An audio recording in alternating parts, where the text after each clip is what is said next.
Computer software can be very powerful and have the capability to both help and hurt others.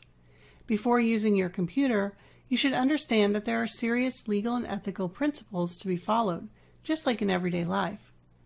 An organization called the Association for Computing Machinery promotes the following list of good ethical rules for computer scientists. First, contribute positively. Simply put, make sure your computer use has some positive, beneficial purpose. Second, do no harm. You should ensure that your computer use does not harm others by causing a loss of data, property, or other damage. Third, ensure software reliability. Your program should work correctly and not contain errors or bugs that make it unreliable. Fourth, honesty. Just as in all walks of life, honesty is the best policy. An honest computer user will follow the other ethical rules regarding computer use and software programming. Next, respect property rights. Computer programs are the result of hard work by someone, so don't take their ideas or programs unless you have permission to do so. You wouldn't want to steal or plagiarize someone else's work, and copying their computer program as your own is doing just that. Next, respect privacy.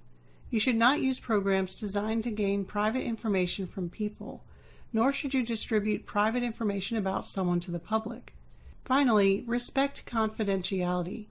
If someone asks you to write a program or allows you to use their computer, they expect you to be faithful and not spread around any details you find to anyone else. The person or company that owns a network or an online service will set an acceptable use policy that describes how their network or service should be used. For example, your school may run a network, and part of their acceptable use policy may prevent you from downloading or storing any music files through the network. It may also prevent you from using the network to play online games. On the internet, you may use a wide variety of email, social media, and video services. Each of these services also has terms of service that describe how you are allowed to use them. Even if certain behavior is not expressly forbidden by an acceptable use policy or terms of service, you may still want to avoid that behavior. And this is similar to the way you interact with people face to face. While you're not legally required to say please and thank you, doing so is considered to be good manners or etiquette. You should follow good digital etiquette or netiquette as well, even when you're not required. Your textbook contains a list of common examples of good netiquette. You have an opportunity to practice ethical behavior in your online activities every day.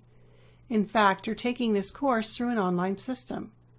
Are you following ethical standards regarding your behavior, communication, and privacy in your online learning experience? Now, there are some important points to consider. Are you contributing positively in your online interactions? Have you ever shared your login or password information with others? Are you using clean and respectful language in your electronic file submissions? Are you taking care to protect the copyrights and intellectual property of others? Are you sharing any of your coursework files with other students? Now, these questions are important to evaluate your own use of proper computer ethics.